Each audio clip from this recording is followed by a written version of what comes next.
Apareceu para todo mundo? Apareceu aqui. Ótimo. Deixa eu ver se está todo mundo aqui que vai discutir. Aí a gente já começa, só um segundinho.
Bom, vamos começar então? Então, o Pedro Rissoli R3, de retina, ele vai começar a apresentar, e o caso é super interessante, é uma apresentação um pouco usual, né, Pedro? Então, se você quiser começar.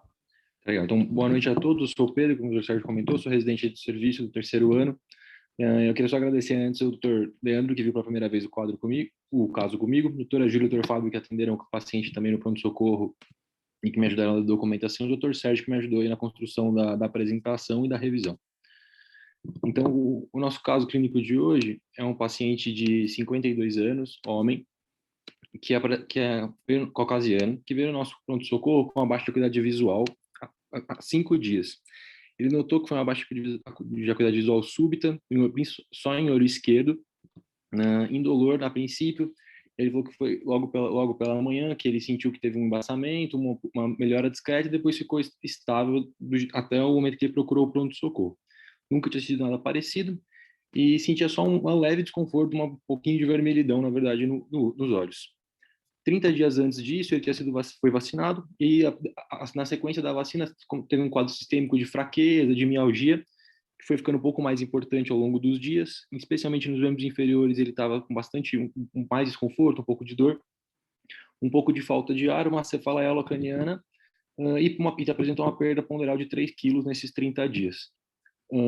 Chegou a passar uma avaliação de neurologia com a neuro e com a otorrino, foi feito um diagnóstico de sinusite crônica, iniciado o tratamento, e foram descartadas outras lesões intracranianas. De antecedente pessoal, só uma hipertensão controlada com uma medicação e essa sinusite crônica que foi comentado.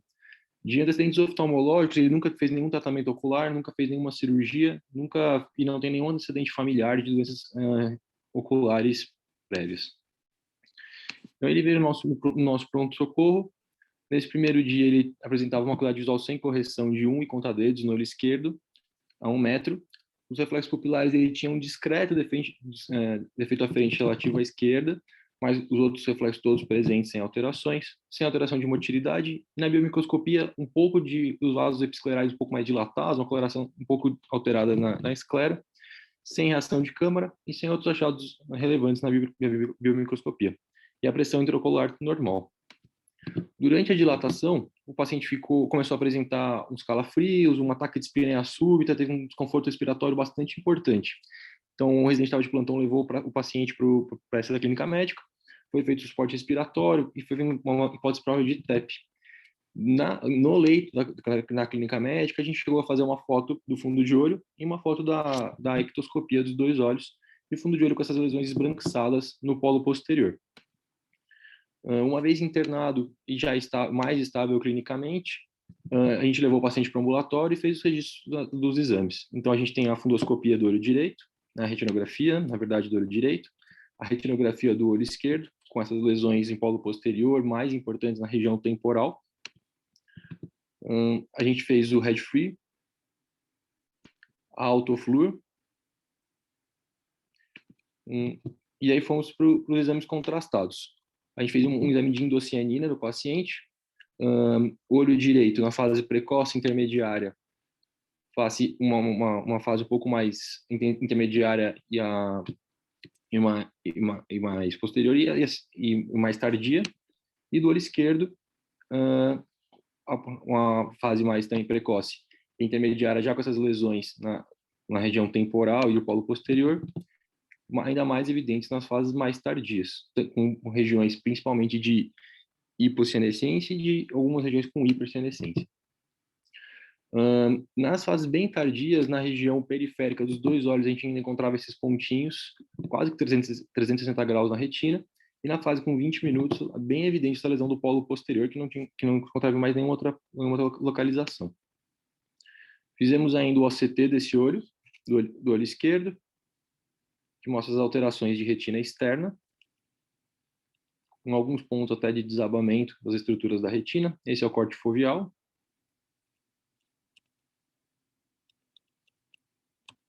E o OCTA do olho esquerdo, o plexo superficial, plexo intermediário e acóleo capilar. No outro olho, o OCT e o OCT, desculpe, ainda faltou, e essa é a recomposição de todos os plexos na superficial, profundo da retina e acóleo capilar, a composição que o aparelho nos dá. E do outro olho, o OCT e o OCTA sem grandes alterações. Fizemos ainda a microperimetria do olho direito e a microperimetria do olho esquerdo, demonstrando a todas as regiões de baixa sensibilidade. E, em frente a esses achados, queria abrir para discussão, tanto do quadro ocular quanto a possibilidade de quadro sistêmico e de etiologia. Pedro, só me esclarece uma coisa. Na internação, ele teve aquela dispneia e uma suspeita de ter tido TEP, né? Tromboembolismo pulmonar. Isso foi diagnosticado como tromboembolismo pulmonar ou não? Não, professor. Isso aí depois foi feita uma tomografia e não teve um diagnóstico de TEP.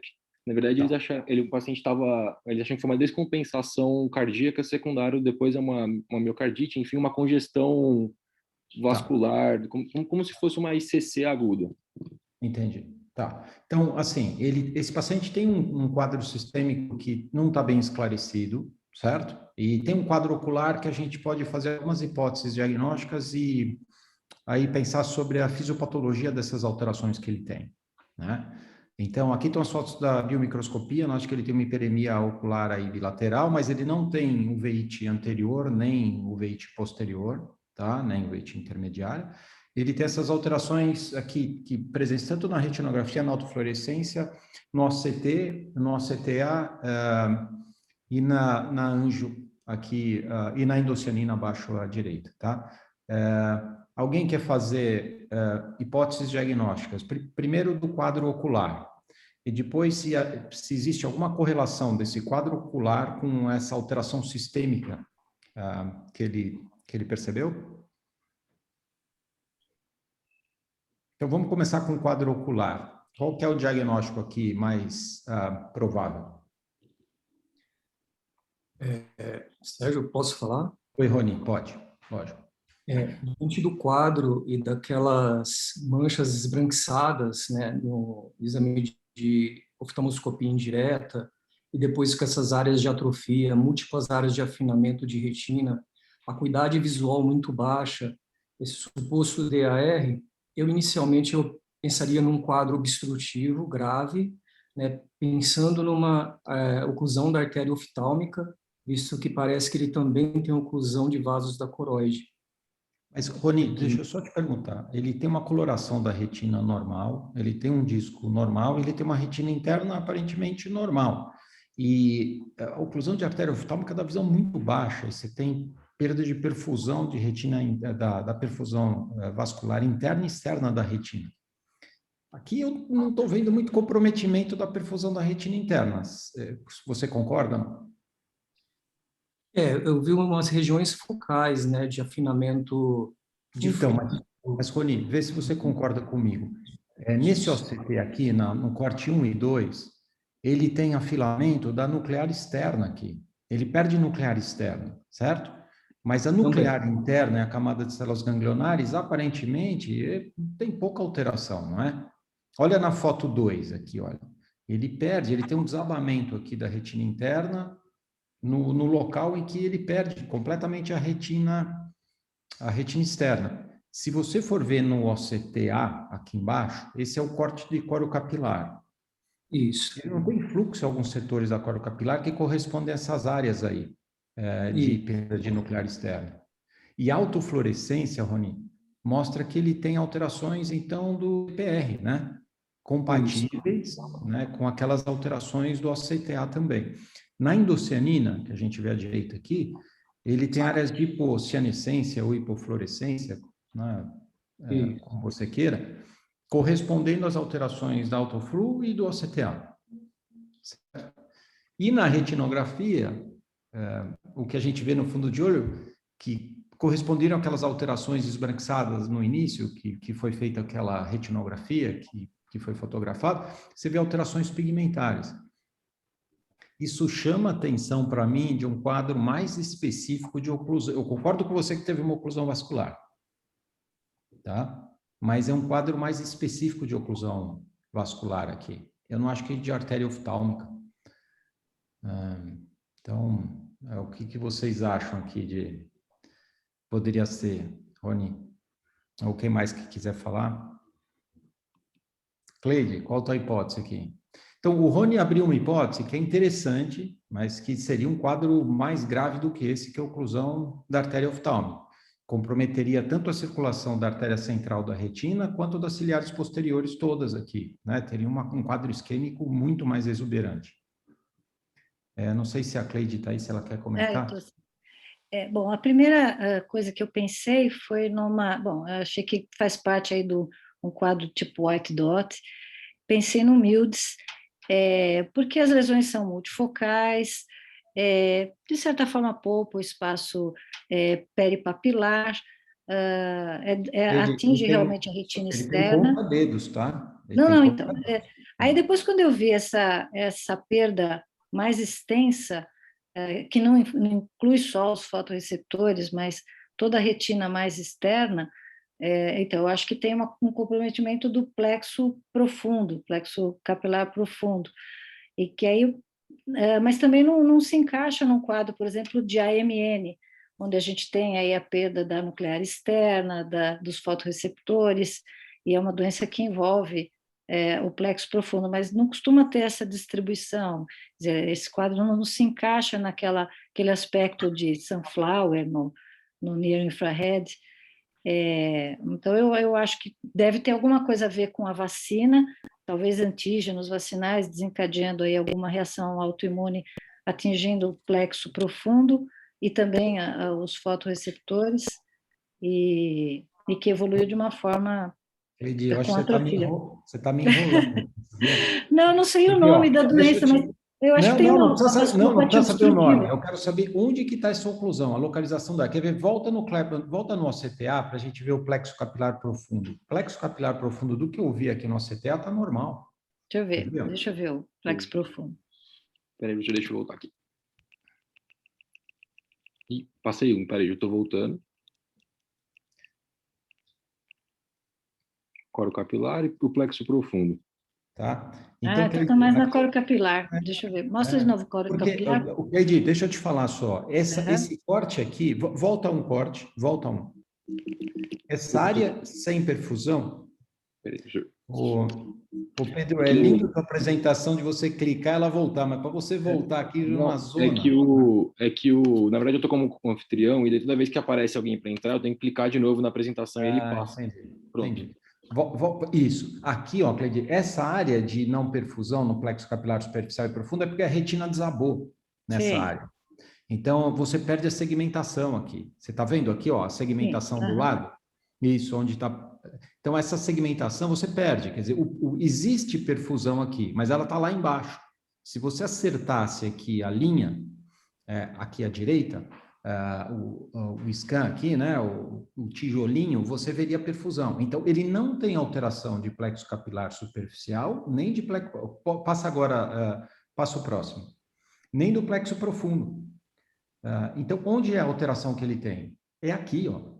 Aqui está passando exatamente na coro capilar. O Rony falou bem no começo, mas o Rony pensou num quadro maior. Para mim, aqui, ele tem um quadro mais específico. Ele ocluiu o coro capilar, especificamente. Ele perdeu o retina externa. Então, a autofluorescência bate com isso, a anjo bate, a indocianina bate, se a gente puder rever os exames, e vamos pensar em oclusão isquêmica da coriocapilar exclusivamente, tá? Posso falar aqui? Pode, quem quer falar? Jorge Rocha.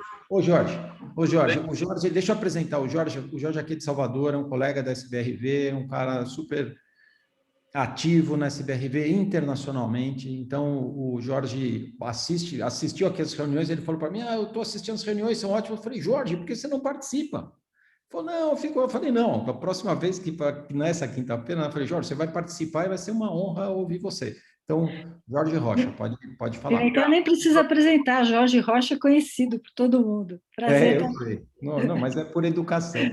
Muito claro. Obrigado. Gente, não tem uma anjo inicial, porque está parecendo aquela isquemia do triângulo de Almauri. Então, mas ela não pega, tem uma anjo, mas ela não pega, ela não chega a formar uma lesão triangular, é uma alteração mais difusa. Mas parecendo um mapa, né? Vendo pela autofluorescência, lembrava até uma pseudocerquinginosa, que é comum em tuberculose, mas não pegaria uma coroide isquêmica como essa. Parecendo que ele teve uma isquemia por imunocomplexo, alguma coisa assim, e que levaria a essa isquemia localizada que nós temos parafoveal temporal. Isso. Então, teve um caso, foi mostrado no Intras esse ano, de um paciente pós-vacinal que era aquela síndrome acute idiopática maculopatia, AIUMI. Sim. A gente chama de MIAL, maculopatia idiopática aguda unilateral, traduzido em português fica mais fácil. Não é mais fácil em português, MIAL. Então, foi um quadro de MIAL pós-vacina da Pfizer, 7 dias depois da vacina da Pfizer, que é uma doença muito mais comum com o Cosac vírus, mas fizeram a avaliação do Cosac, deu negativo.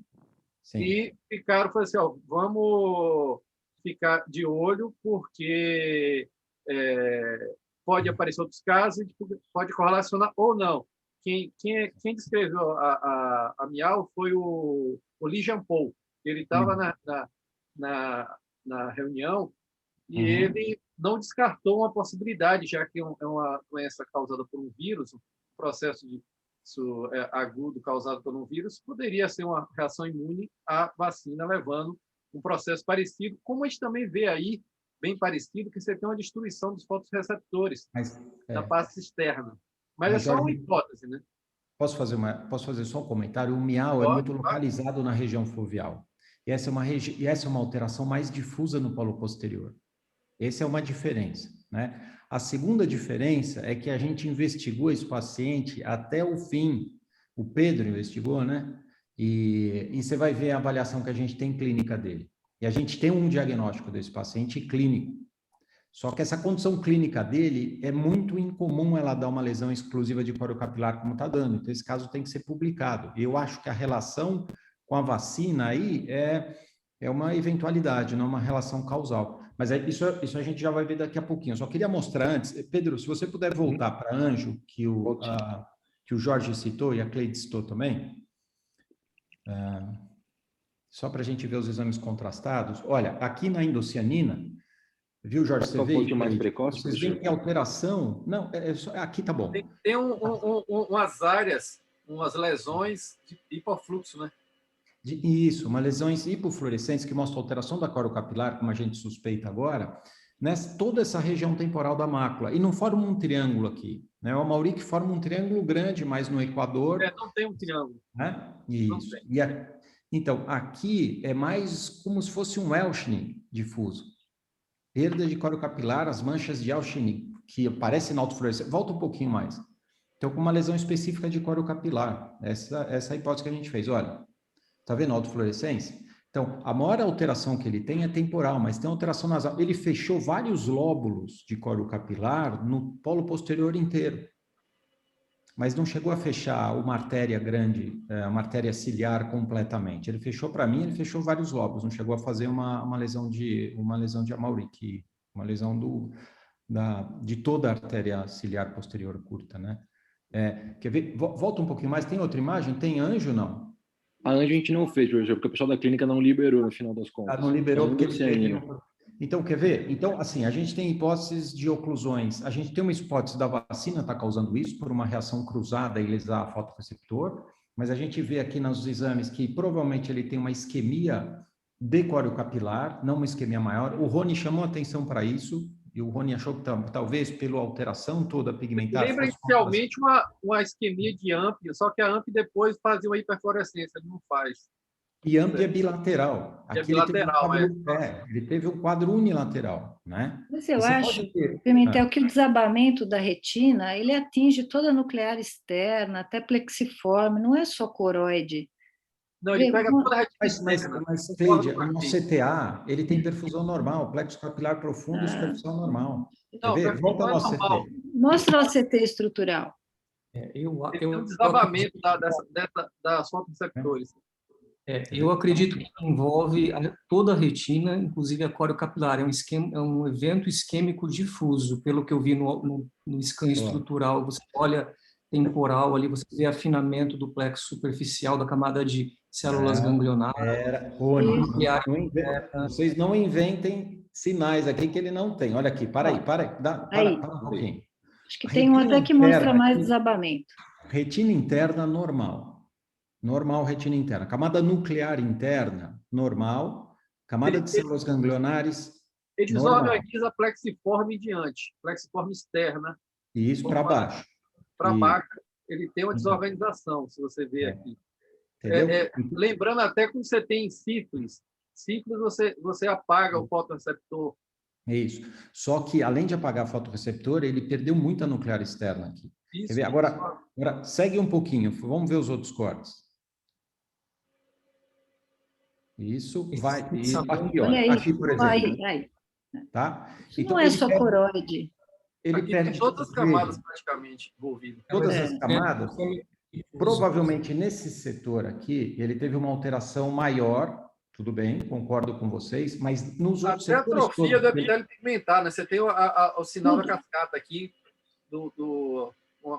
ele tem vários setores. Ele tem vários setores, ele tem perda do EPR, com esse sinal de hiperrefletividade na coroide. Da coroide. Né? Mas olha aqui à esquerda, por exemplo. Aqui à esquerda, se você puder apontar, você consegue apontar, Pedro?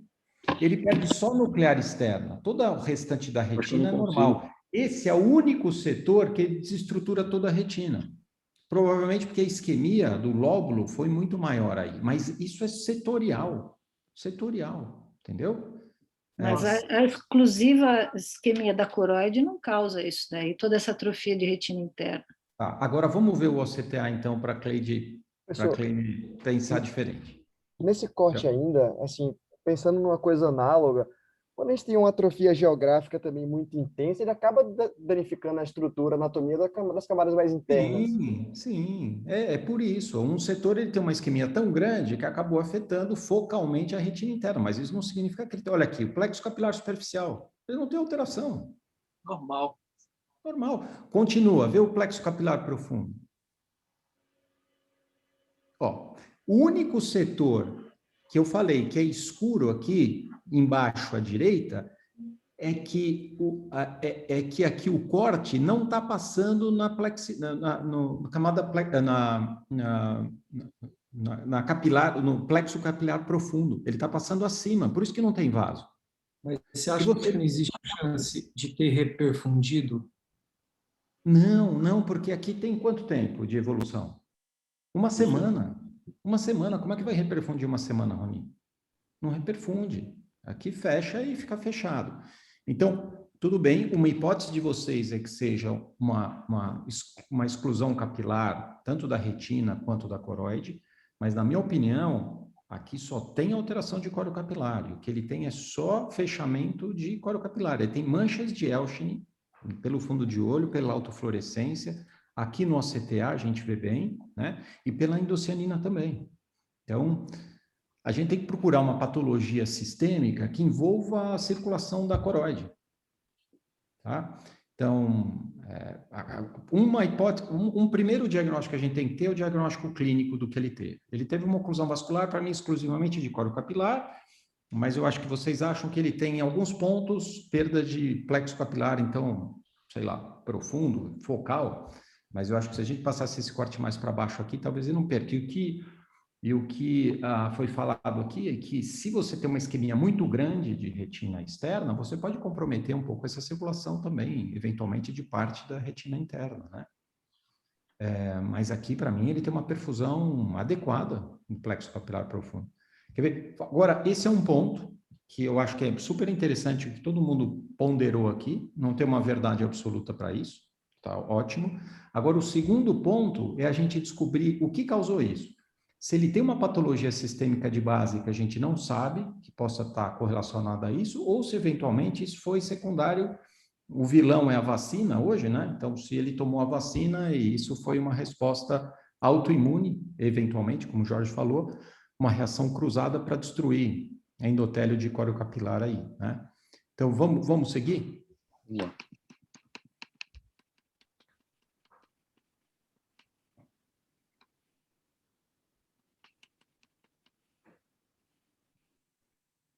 Então, aqui, a investigação da clínica, né? Levou em consideração, primeiro, a parte aguda que ele teve no pronto-socorro. Foi pensado primeiro num TEP, foi feita a toma de tórax, não tinha nenhuma alteração. Foi feito um eletro para descartar causas também isquêmicas e dosadas as enzimas, que tiveram uma elevação discreta, uma curva pequena. Frente a isso, pensaram também numa possível, alguma outra alteração cardíaca. Foi feito um eco transesofágico para o paciente, que viu que tinha uma congestão, mas não tinha nenhuma vegetação. Os exames séricos do paciente tinham um hemograma com leuco de 26.000, com neutrófilos de 88%, né, um desvio importante, uma plaquetose de 770.000. Ao longo dos primeiros 10 dias internado, o paciente acabou apresentando uma elevação muito alta de creatinina, que estava no primeiro dia de 1,1 foi para 4,88, e uma urina 1 sem aspectos infecciosos, mas com bastante dismorfismo eritrocitário. E um PCR do paciente foi de 305. Então foram pensados nessas hipóteses, endocardite ou talvez uma miocardite, numa glomerulonefrite ardente progressiva, e juntando tudo, pensando num quadro com mialgia, com fraqueza, com PCR elevado, um acometimento renal, um acometimento pulmonar, foi pensado em uma vasculite, e dentro das ideias de vasculite foi feita uma investigação sistêmica voltada para o quadro de vasculite. Foram feitas várias hemoculturas periféricas para descartar a possibilidade de endocardite, foram acho que mais de 8 feitas, todas negativas. Feito um screening infeccioso importante também, tudo negativo. E os autoanticorpos, vários deles pouco positivos, com exceção do ANCA, que veio 1 para 640, com o antiproteinase 3 positivo, né, que é o C-ANCA. Então foi feito um diagnóstico clínico de granulomatose com poliangiite, que é a antiga doença de Wegener. Em relação à vacina, eu não conversei muito com o pessoal da clínica, e eles acham que provavelmente a vacina foi como se fosse um gatilho imunológico, mas que é impossível realmente fazer essa causa-consequência de que, por exemplo, tenha sido, entre aspas, um Wegener causado pela vacina. Mas provavelmente que teve um trigger imunológico aí que talvez tenha só feito ser mais intempestivo do que o normal da apresentação. Foi feito pulsoterapia com corticoide, foi feito ciclofosfamida, foi necessário fazer duas sessões de diálise, e depois do tratamento ele começou a ter uma melhora de toda a parte sistêmica e da parte ocular. Foi feita uma biópsia renal, que ainda não saiu anátomo patológico, foi feita, na verdade, há 3 dias atrás. E da parte ocular ele teve uma melhora importante em relação à acuidade visual e a parte da esclerite e episclerite. Mas as alterações de fundo de olho continuaram todas mais ou menos do mesmo jeito. Posso fazer um comentário aqui? Volta no exame anterior. Se a gente não fizesse, se o Pedro não fizesse, se a gente não tivesse um background no hospital, todos esses recursos para fazer um diagnóstico adequado desse paciente, ele poderia ficar como uma reação da vacina, para ter um quadro desse, né? Então, o que ele tem é uma manifestação que é um pouco atípica, que não é descrita na literatura exclusivamente, lesão de córeo capilar, nem da retina, pelo que é chamado hoje de granulomatose com poliangiite, que é o diagnóstico antigo do Wegener. O Wegener foi um clínico alemão. Durante a guerra, ele serviu o serviço nazista, então estão tirando esses nomes de oficiais que serviram ao nazismo dos nomes de patologias. Então, hoje a gente não chama mais granulomatose de Wegener, certo, Pedro? Mas como granulomatose com poliangiite. tá? E ele teve uma resposta, então ele tem um diagnóstico clínico com ANCA positivo, aquela neutrofilia dele também está relacionado com Wegener, certo, Pedro? Isso, professor. É bem característico, na verdade, porque o Wegener, eu até vou comentar depois na revisão, ele faz ativação de neutrófilo. Então, é bem comum ter essas leucocitoses extremas e a plaquetose também. Além desses valores de PCR super aumentados, enfim, todo o quadro compatível com o Wegener. Quando a gente pensa retrospectivamente, fecha bem um quadro sistêmico dele. É que no começo foi bem fora do comum na parte ocular, né? Isso. E o tratamento ele melhorou clinicamente com a pulsoterapia, né? E com a ciclofosfamida agora iniciando, que é como esses quadros de poliangiite respondem clinicamente, né? Algum comentário sobre o diagnóstico e sobre essa evolução? A gente vai fazer uma revisão agora. Só dizer que é super bonito o caso, inclusive porque agora explicou o olho vermelho dele, né? Que era uma esclerite ou episclerite, que não estava se enquadrando no resto. Mas, assim, eu pessoalmente acho que se a gente lembrar do aspecto cicatricial de uma AMN, que é quando a gente tem a oclusão do plexo profundo e que desaba a plexiforme externa e a nuclear externa, porque a nuclear externa fecha totalmente, lembra muito o quadro que esse paciente apresenta. Então, assim, é indiscutível que ele tenha perdas localizadas focais de coro capilar, mas eu acho que ele deve ter tido também, eu acho que é difícil dizer que esse OCTA exclui o fechamento de plexo profundo, porque como tem uma dificuldade de segmentação, eu acho que ele teve também oclusões focais de plexo profundo, para explicar essa atrofia mais extensa e esse desabamento da retina em direção ao EPR. Que eu acho que se ele tivesse perda de plexo capilar profundo, ele teria perdido nuclear interna também, Cleide. Ele não perde nuclear interna, entendeu? Mas tudo bem. Talvez em algum focalmente ele possa ter perdido áreas focais pequenas de plexo capilar profundo. O aspecto lembra muito as cicatrizes de AMN, né? Só que é completamente diferente o quadro. Mas as cicatrizes, esse desabamento é muito parecido. Mas também teve aí certamente um componente de core capilar que explica essa granulação toda dos fotorreceptores do EPR. Tá. Muito bonito, claro. É bonito mesmo, né? Então, é interessante ir atrás do paciente, como o Pedro foi, conversou com a clínica, eles viram o paciente na admissão, com perda de visão, foram atrás, o paciente teve a complicação inicial com aquele quadro de dispneia, e aí acabou a investigação nesse diagnóstico clínico, que é um diagnóstico, se você não fizesse esse paciente, correria risco de vida, né? A partir de uma manifestação inicial de uma perda visual unilateral. E ainda bem que o tratamento ele melhorou a visão dele. Ele está com 20/70 de visão, né? Isso, professor, 20/70. Ele tem muita dificuldade de fixação, né? Porque pela comete foveal. Mas a acuidade visual de Snellen é 20/70. A microperimetria mostra porque ele tem que desviar, ele tem que sair daquela região temporal, senão ele não enxerga, né? Ele tem que fazer um desvio, usar a região perifoveal nasal, né? Rony, tudo bem aqui? Alguma ponderação aqui? Não. Formidável caso, graças a essa resiliência e o comprometimento com o paciente, muitas coisas até complicadas foram deixadas de lado, né? Que é a vacina, que para esse paciente é fundamental, porque imagina se ele pega o COVID, né?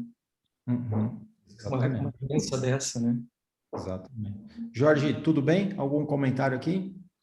Só que o caso é perfeito, lindo demais. Adorei. Tá. Ótimo, joia. Então tá bom. Se alguém quiser fazer algum comentário, estiver participando, é só mandar pelo chat, a gente tenta responder, tá? Então vamos fazer uma revisão? Tem alguma coisa a mais do caso? Você vai já entrar na revisão? Eu vou entrar na revisão, professor.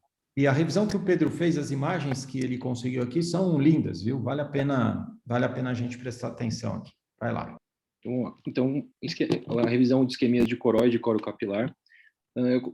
A revisão começando para a gente falando um pouquinho sobre a anatomia da coroide. A coroide é essa estrutura vascular multifuncional e multilobulada, que serve de nutrição para a retina externa, para o EPR, mas também tem outras funções, aqui eu vou destacar especialmente a regulação térmica, e lembrar que ela vem direto da artéria oftálmica, que acaba vindo da carótida interna, então é um fluxo extremamente grande de sangue que passa por ela. Ela é dividida em 5 camadas, que na parte da lâmina à esquerda, a camada da coroide vão de 2 a 5, O 1 é a esclera, 2 é a camada supracoroide, que é uma transição, o número 3 é a camada de Haller, perdão, que é a camada com os vasos maiores, 4 é a camada de Salter, que são os vasos médios, e 5 é a coro capilar. São vasos que vão cada vez ficando mais delgados, formando uma rede capilar, que é a coro capilar, de capilares extremamente delgados. O 6 é a membrana de Brooks, e a última camada aí que entra ainda na retina, e o sétimo já é o EPR. E a relação entre EPR e coro capilar é uma relação muito próxima, de forma que qualquer lesão ali na coro capilar gera uma lesão direta no EPR. A origem dos vasos da coroide, né, e claro, da coro capilar, como eu falei, a artéria oftálmica, que elas se dividem nas artérias posteriores, ciliares posteriores, que as curtas acabam fazendo esse círculo anastomótico ao redor do nervo óptico, e que as longas vão do equador para a região mais anterior do olho, mas que todo o polo posterior é irrigado por diversas artérias ciliares posteriores. E lembrar, como a gente até outros professores comentaram, que na verdade, apesar da artéria oftálmica também dar origem à artéria central da retina, a artéria central da retina ela passa por dentro do nervo, então, e fazendo outro caminho. Então essas isquemias podem acontecer em níveis completamente diferentes. As isquemias de coroide podem acontecer isoladamente das isquemias de retina, que apesar, a não ser que seja uma oclusão de artéria oftálmica, que pegaria todos esses territórios. Eu peguei um estudo da década de 90, que é um estudo em que foi feita uma canalização pós-mortem de alguns dos olhos, e era injetado na artéria oftálmica um polímero de metilmetacrilato. E depois todo o tecido ósseo era corroído com peróxido de potássio.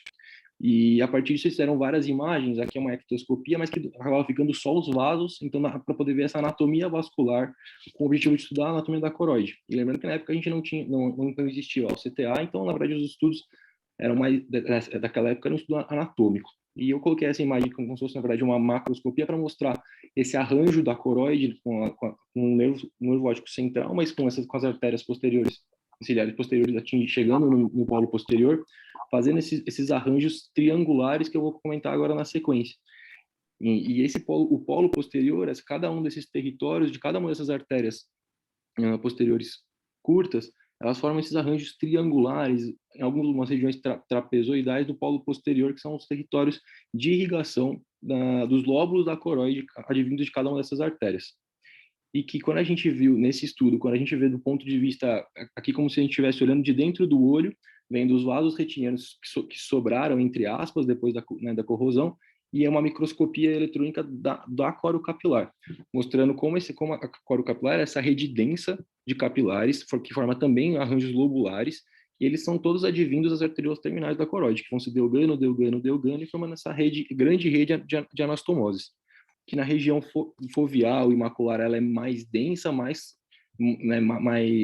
até para gerar uma maior aporte sanguíneo, e que quando a gente vai indo para a região equatorial e região periférica, que é a região equatorial à direita, ela vai ficando mais rarefeita e que a gente consegue ver melhor esses arranjos da coro capilar. E por fim, quando a gente faz uma secção, né, da coro capilar, a gente consegue ver essas camadas da coroide dando origem exatamente a essa camada de 10 milímetros ao todo, né, de espessura, que é a coro capilar.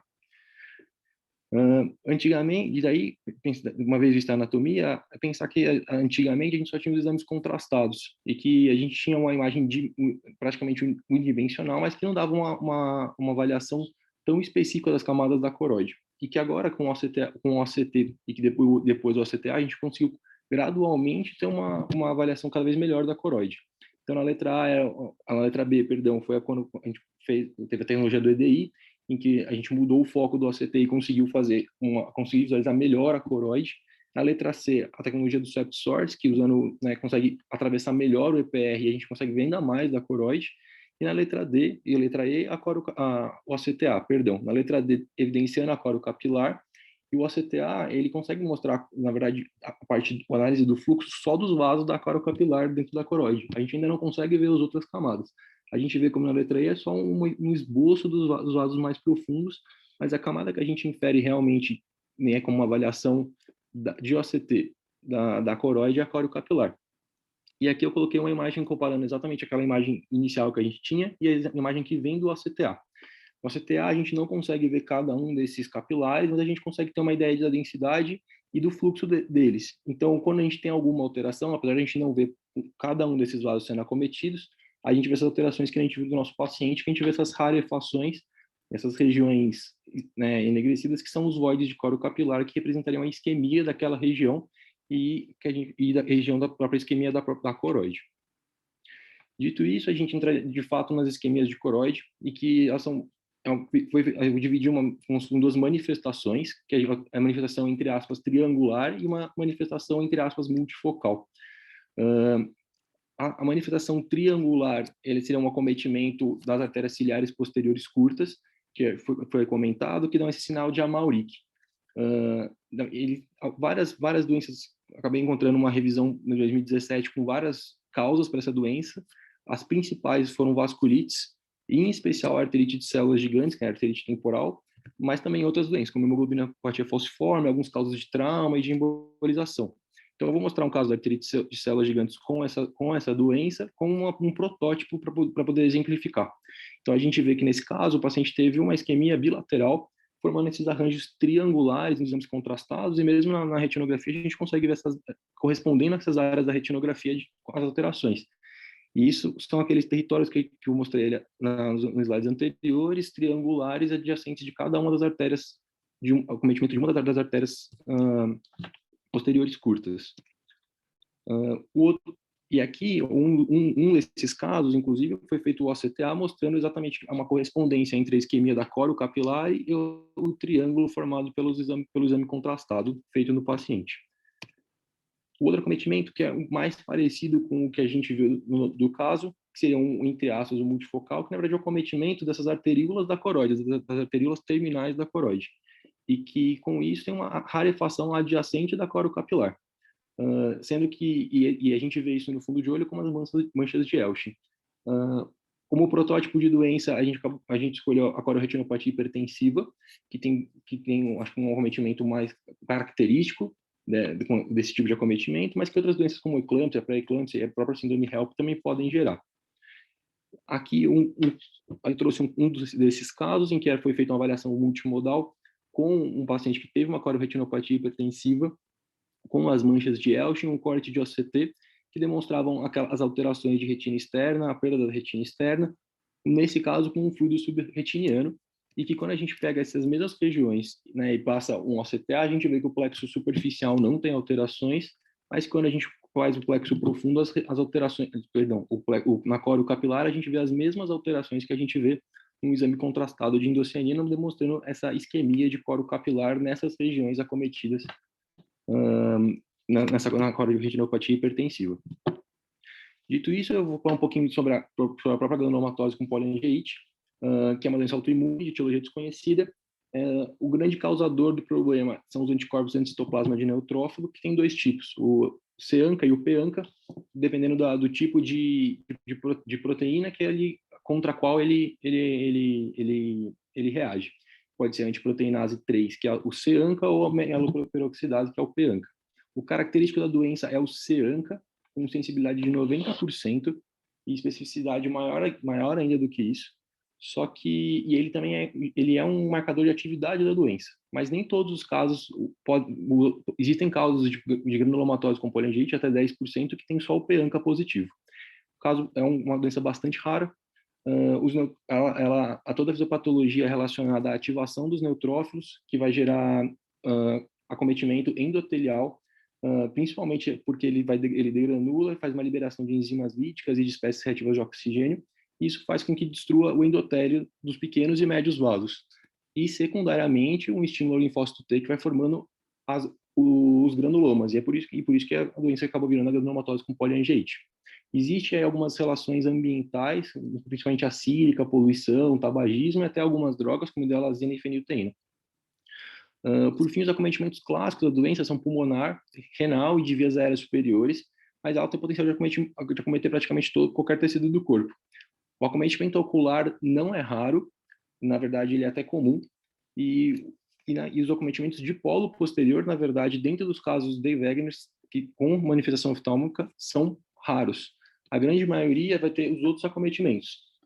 Dentre eles, o acometimento orbitário, que é de 45% a 50% de todos os pacientes que têm Wegener com acometimento ocular, sendo que ele pode gerar qualquer massa, acometer a própria gordura, pode ter até um acometimento secundário ou concomitante junto com os seios paranasais, gerando proptose, edema, diplopia. Ele também pode acometer qualquer estrutura da parte das vias lacrimais, seja de drenagem ou seja a própria glândula lacrimal. Então também é comum ter dacrotenite, epífora, todas as alterações relacionadas ao Wegener em triato orbitário. A segunda manifestação mais comum, na verdade, é corneana, principalmente com a PUC, né, a ceratite periférica ulcerativa, que pode ser unibilateral e normalmente está associada a uma esclerite. E a esclerite do Wegener, muitas vezes, para acometer os pequenos vasos também da esclera, ela muitas vezes é uma esclerite necrotizante que gera perfurações oculares bastante graves. Por fim, ainda tem a manifestação de episclerite em até 16% dos casos, e as manifestações de polo posterior não chegam, na verdade, a uma porcentagem na maioria das revisões, por mais serem mais incomuns. Então, a gente procurou alguns casos, os 2 acometimentos que a gente mais encontrou, ou pelo menos mais relacionados, eu trouxe 2 casos para exemplificar, que são o próprio embainhamento vascular, essas regiões de vazamento periférico, eventualmente até um pouco de exclusão periférica. E casos relacionados à oclusão de todos os tipos, oclusões arteriais, oclusões de veia central de retina, de hemiretina. O acometimento de uveíte muitas vezes está relacionado ao acometimento da esclerite, sendo bastante raro ser isolado. Então, depois de ver tudo isso, a gente procurou casos parecidos com o nosso, cruzando esquemias de coroide e vasculites. E eu encontrei alguns casos, muito poucos, mas eu trouxe 2 para exemplificar. O primeiro caso foi uma isquemia de coroide, um acometimento mais parecido com um triangular, com sinal de Amauric, relacionado a uma síndrome de Churg-Strauss, que também é uma vasculite, na verdade é uma poliangeite, é uma granulomatosa com poliangeite, só que relacionada ao IgE. Que teve esse caso, era bilateral, eu trouxe só um dos 2 olhos, mostrando essa região de acometimento inferior, também com acometimento da coro capilar, tendo uma isquemia nessa região. Esse caso não tinha nem OCT, nem OCTA, apenas essa imagem. E daí um outro caso que eu encontrei, que é um caso secundário a uma vasculite, uma arterite temporal, que tinha uma isquemia bilateral de coro capilar nos exames contrastados e que nesse caso tinha o OCT, um OCT muito parecido com o nosso, mas com aquela perda de segmentos externos da retina e até o desabamento das estruturas retinianas, mas esse caso não tinha OCTA, demonstrando o acometimento da coro capilar. Eu acho que era isso, professor. Excelente. Então, a revisão que o Pedro fez foi bem extensa. Eu acho que a gente reviu toda a literatura para procurar um caso semelhante. Então, esse caso é de manifestação única no Wegener, na vasculite com poliangeite, né? E então ele vai ser publicado. O Pedro está escrevendo. Parabéns pelo caso. É muito, muito bonito. Então, e raro, incomum, né? E foi muito bem estudado clinicamente, isso que dá esse embasamento para a gente fazer essa correlação, né? Parabéns, Pedro. Então, se você puder descompartilhar a tela, agora a gente vai mostrar uma outra imagem, que é a imagem da semana, que também é interessante, hein? Que a Mariana vai apresentar. Mariana?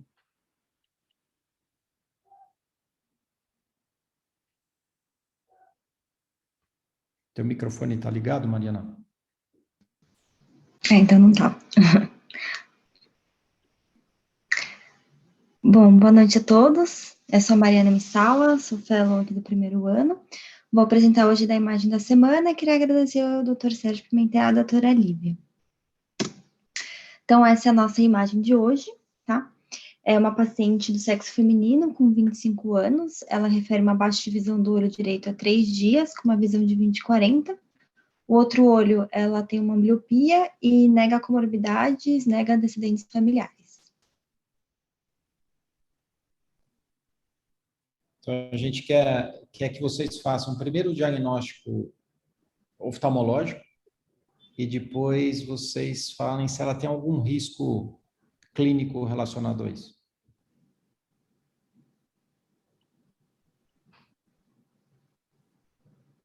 Quer mostrar a imagem contrastada aqui? O teu próximo... Uhum. Então, aqui é a avaliação, começando a avaliação multimodal, né? Então, a retinografia, tá? Aqui a angioflúor e a endocianina, do olho direito e do olho esquerdo.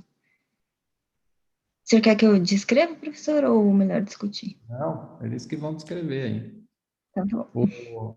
Tem fibra de mielina no olho esquerdo, mas não é isso que a gente está vendo. A gente quer ver o que que ela tem no olho direito e qual a possível causa de baixa visual e qual o risco que ela tem sistêmico, ou se existe algum, né? É um hotspot? Então, Rony, ela tem um vazamento aí. Quando é difuso? E ela tem um macrovaso, né? Isso. Então, ela tem um macrovaso. Quer dizer, é um vaso que aí está saindo da arcada temporal superior, mas normalmente é mais da arcada temporal inferior e que está cruzando a RAF mediana. Olha, a definição dele é um vaso maior e que cruza a RAF. Está vendo a ramificação que ela vai para baixo? Na Anjo dá para ver melhor, Maria. E como eles Mostra têm um fluxo lento, e eles tendem a ter esses fenômenos de vazamento, microaneurisma, macroaneurisma, e isso traz um risco associado de cavernoma intracraniano. Existe uma Isso. associação percentual. Boa. Então, isso que a gente... Então, primeiro o diagnóstico é esse. E Cleide, isso é uma veia ou isso é uma artéria? Por definição é veia. Macrovaso é sempre veia. Isso. Então, é muito, muito raro você ter uma artéria. A gente tem uma paciente do ambulatório que é uma artéria, né, Mari? Que a gente viu. Não sei se a Mari vai mostrar no final aí. Mas é a exceção da exceção. Isso são veias, né? Então, no artigo que a Mari vai mostrar, esse artigo pede para que seja mudado a nomenclatura, não como um macrovaso de retina, mas com uma malformação venosa da retina, tá? Porque ela está associada a outras malformações venosas do sistema nervoso central, como a Cleide chamou a atenção, pode colocar o paciente em risco. Então, quase 25% dos pacientes têm alteração do sistema nervoso central. Então, esses pacientes precisam ser investigados. É um paciente jovem que precisa dessa investigação. Então, é isso aí, Cleide, parabéns. Você quer continuar, Mari? Então, aqui só mostrando as imagens do CTA, tá bom? Dá para ver aqui que o macrovaso está no plexo superficial, só que aqui, tanto no intermediário quanto profundo, a gente consegue ver, né, dilatações e anastomoses. Do olho esquerdo, aqui ela tem a persistência de fibras de mielina, também dá para ver várias telangiectasias, que estão aqui na superfície vitreoretiniana. A baixa de visão dela aconteceu porque ela estava com edema de mácula, por causa daquele vazamento naquela região do macrovaso, tá? Nesse caso, optaram por conduta expectante. Depois de uma semana, já teve uma melhora bem importante do edema, estava com a visão 20/20 já, e aqui depois com 1 mês de evolução. Esse é o artigo aqui desse caso, tá bom? Que foi publicado em 2019. E o artigo que a gente vai discutir mais hoje é esse aqui, tá bom? Então, o artigo fala do macrovaso congênito da retina e da associação dessa malformação venosa com malformações do sistema nervoso central. Tá? Então, o macrovaso congênito da retina é uma malformação vascular que foi descrita em 1869 pela primeira vez por Mosner. Depois disso, em 1982, Brown e colegas introduziram o termo que a gente conhece hoje, que é o macrovaso congênito da retina, e definiu como um vaso que exatamente ultrapassa essa RAF horizontal da mácula. Tá? Então, a gente vê esse vaso aqui que acaba ultrapassando a RAF horizontal. Também depois, em 1973, Archer e colegas, eles incluíram essa malformação num grupo de malformações arteriovenosas da retina, definindo o macrovaso como grupo 1, que são alterações em arteríolas ou complexos capilares, aqui um exemplo. O grupo 2, ele definiu como anastomoses arteriovenosas diretas, e o grupo 3, como anastomoses de grande extensão e complexidade, que a gente não consegue nem definir o que é veia e o que é artéria nesses casos. A prevalência nos Estados Unidos é de 1 em 200 mil, é bem raro, mas eles comentou que provavelmente é subestimado esse número, principalmente porque, na maioria dos quadros, ele é assintomático. O diagnóstico é feito em exame de rotina, ou quando o paciente tem algum outro tipo de complicação e acaba diagnosticando de forma acidental o macrovaso. Causas de baixa de visão nesses casos pode ser hemorragia macular, DR seroso, edema macular ou quando esse macrovaso acaba cruzando bem em cima da região foveal. No HC, ano passado, a gente encontrou 2 casos de macrovaso, tá bom? Os 2 são superior, né, o que não é o mais comum, tá? Essa paciente era uma paciente de sexo feminino, 25 anos, sem nenhuma doença prévia, sem nenhuma queixa. A gente consegue ver esse macrovaso que parece ser venoso. E esse outro paciente, que até apresentaram ano passado, paciente masculino, 55 anos, tinha essa síndrome de Klippel-Trenaunay, que é uma síndrome que tem muitas malformações venosas mesmo, tá? Nesse olho, ele não tinha nenhuma queixa, isso aqui são artefatos da retinografia, ele tinha algumas hemorragias, mas não tinha nenhuma queixa oftalmológica nesse olho. Só que na angioflora a gente consegue ver que esse macrovaso é de origem arterial, tá? E esse paciente específico tinha realmente cavernomas no sistema nervoso central. A outra paciente, então, aquela outra paciente que não tinha nenhum sintoma, nenhuma doença, a gente vê que o ACT aqui é normal. No ACT, a gente parece que a zona vascular dela é até menor por causa desse macrovaso. Então, o que se acredita, assim, hoje em dia, é que esse macrovaso é uma lesão isolada, que na maioria dos casos não traz nenhuma repercussão na visão do paciente, e por isso a gente acaba não pedindo nenhum tipo de imagem, nenhum tipo de investigação complementar. Só que esse artigo, ele acontece exatamente isso. Será que é realmente só uma lesão isolada? Então, foi um estudo retrospectivo, eles reviram o prontuário de 49 pacientes, todos tinham alteração unilateral, com uma visão de 20/20 até 20/400, só que a média era de 20/25, então a maioria dos pacientes tinha uma visão boa. 80% não tinham complicações oftalmológicas, e ele também fala que a maioria das complicações, na verdade, não tinham associação com o macrovaso. 100% dos macrovasos são localizados em região macular, 55% temporal inferior. E na angioflúor, a gente via um estênin tardio dessa região do macrovaso, uma dilatação capilar em até 8% microaneurismas, e todos os casos eram de origem venosa.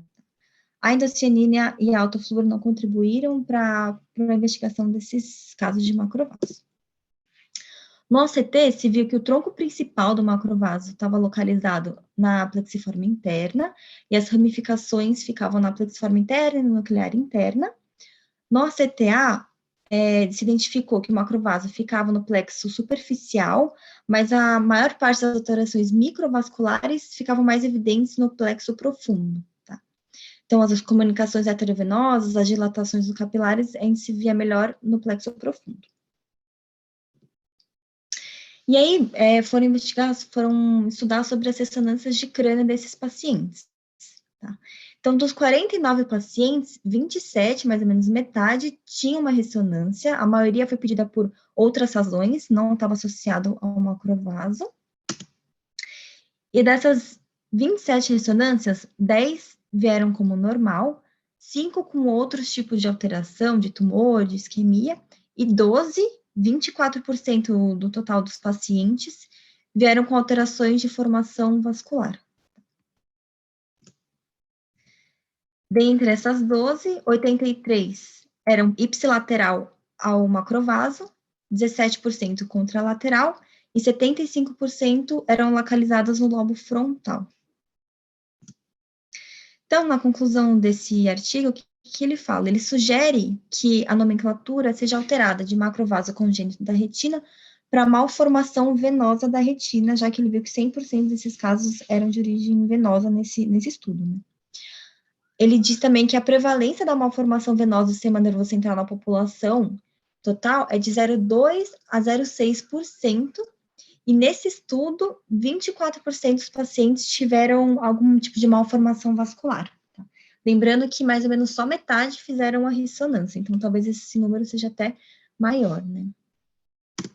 Então, ele propõe essa nova conduta, que na verdade é realizar uma solicitação de ressonância para esses pacientes com uma formação venosa da retina, que pode ter uma forte associação com alguma malformação central também. Era isso, obrigada. Perfeito, Mari. Ótimo. Então, acho que a gente lembrar desse diagnóstico, lembrar da correlação com alterações do sistema nervoso central podem ser graves para o paciente, então eles precisam fazer essa avaliação neurológica, tá? Muito bom, Mari. Parabéns. Pode compartilhar. Agora a gente vai ver o artigo. O artigo vai ser apresentado pelo André Bando, ele é R2, e o artigo, enquanto ele coloca, eu faço um resumo rápido. Esse artigo chama-se Replace Trial. No Place Trial, como ele vai falar, é uma comparação do tratamento da central serosa crônica com PDT, meia dose, versus micropulso. Tá? Esse artigo identificou que o PDT funciona melhor, tanto anatômica quanto estruturalmente, quanto funcionalmente, melhor do que o micropulso. Nos pacientes em que esse quadro não foi resolvido no tratamento inicial, eles fizeram crossover. Então, os pacientes que fizeram micropulso foram tratados com PDT com meia dose. Os pacientes que não funcionaram com PDT meia dose foram tratados com micropulso. E esse artigo é o artigo que o André vai mostrar, que chamou, então, contrário a secundário ao Place Trial, é o Replace Trial, né? E a gente vai identificar, então, que o PDT com meia dose é superior também em pacientes com pouca resposta ao tratamento inicial. Então, André, fica à vontade. Liga seu áudio, André.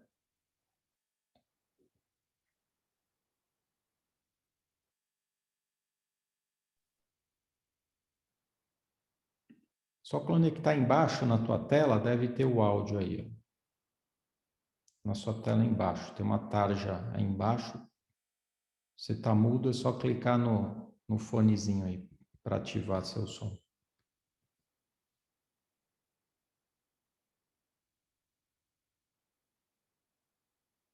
Libera o André. Olha, o André mandou aqui no chat dizendo que ele não está liberado para falar aqui. Vê se vocês conseguem liberar ele. Pronto. Agora você consegue falar, André. Estão me escutando agora? Agora sim. Estavam sacaneando. Então tá você, ótimo. né? Então. Bom, boa noite. Meu nome é André, sou residente do primeiro ano do serviço aqui e vou apresentar o artigo da semana. Queria agradecer ao Dr.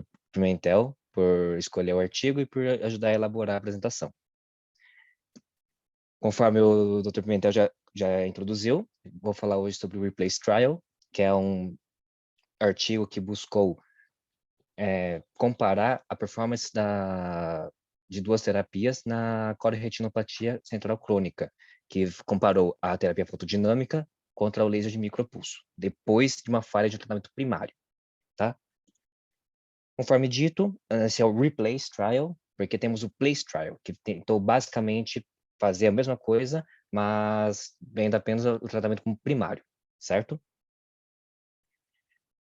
Falaremos então da corioretinopatia central serosa, que é uma doença que faz parte do espectro da placa coroide, que se caracteriza pelo acúmulo de líquido subretiniano. Não tem uma fisiopatologia muito bem exata, bem descrita, mas admite-se que era uma coroidopatia em algum grau. É muito comum em homens ou em pacientes que usam em uso crônico de corticoides. E é interessante notar que mesmo o corticoide endógeno pode acarretar esse tipo de acúmulo de líquido subretiniano.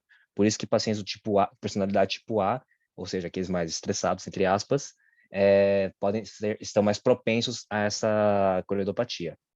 E grande maioria desses pacientes acabam evoluindo com uma melhora espontânea do quadro. Entretanto, alguns podem acabar cronificando, e dos que cronificam, podemos tratar com a terapia fotodinâmica ou com o laser de micropulso, tá certo? Que são as duas terapias que têm maior nível de evidência na literatura. Bom, o Place Trial aconteceu de 2013 a 2016 e comparou o tratamento primário com PDT ou laser de micropulso, certo? Envolveu 179 pacientes e no final do estudo, 67% dos pacientes tratados com PDT contra 29%, ou seja, quase 2 a 3 vezes mais tiveram resolução total do fluido subretiniano ao OCT, depois de 7 a 8 meses de tratamento. Entretanto, após o place trial, eles se perguntaram, e o restante dos pacientes que não conseguiram ter uma resolução total? Daí que nasceu o Replace Trial, que apareceu em 2016, bem ao final ao Place Trial, e resolveu abordar esses pacientes que não responderam ao tratamento inicial. Então, eles resolveram cruzar exatamente esses grupos. Então, grupos que primariamente foram tratados com PDT e não responderam, foram tratados, então, com o laser de micropulso. E vice-versa. Pacientes que foram tratados com laser de micropulso foram tratados em um segundo momento com a terapia fotodinâmica, o PDT.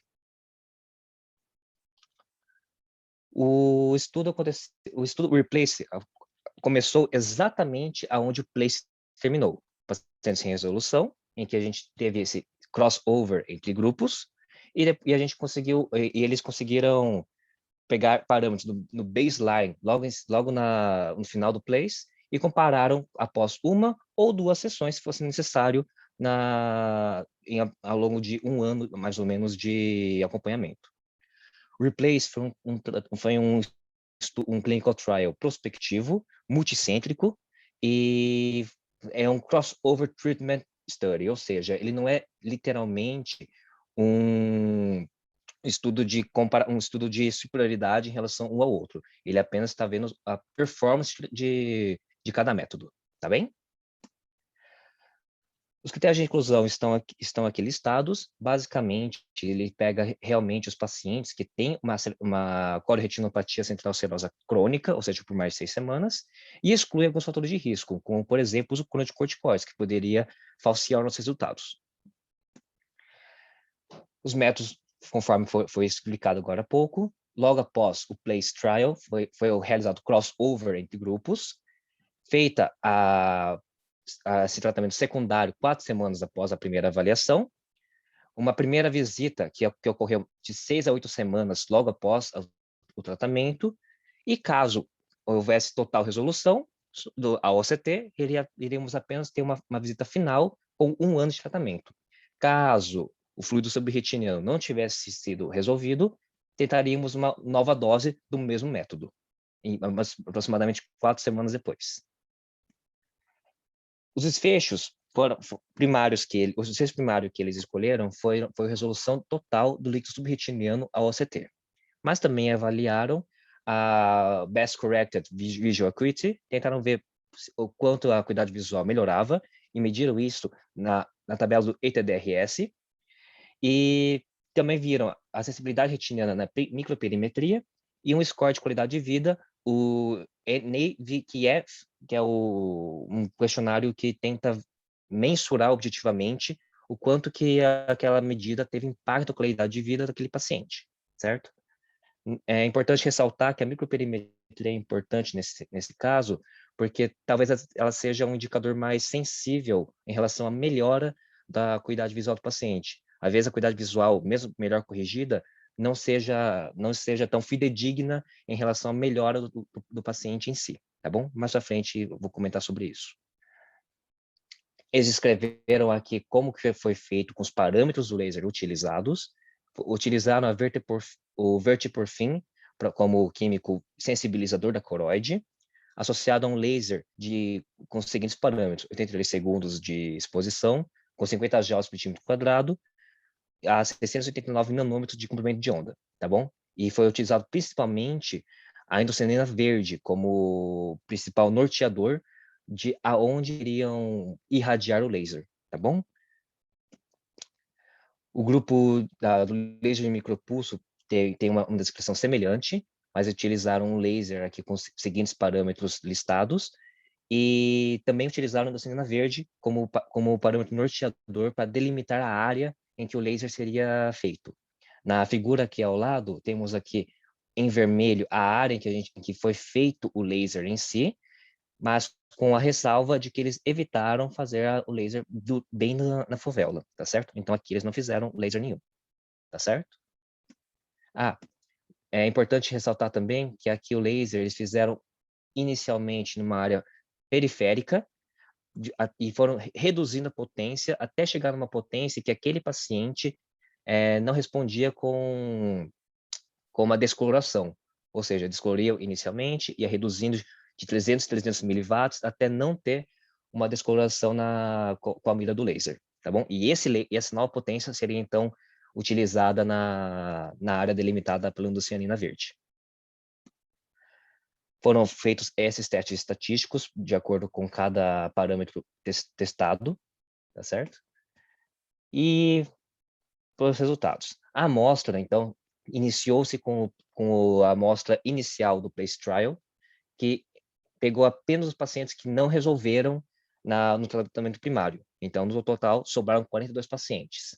Desses 42 pacientes, 32 foram provenientes de um tratamento primário com o laser com o HSML. E desses 32, então, entraram no replace para serem tratados com a terapia fotodinâmica. Do outro lado, pacientes que foram tratados com terapia fotodinâmica e vão ser tratados com HSML foram apenas 10. No total, foram aí perdidos mais ou menos 2 a 3 pacientes no estudo, por perda de follow-up ou por impossibilidade de coleta de parâmetros na última visita. Essa aqui é a descrição da amostra dele em números.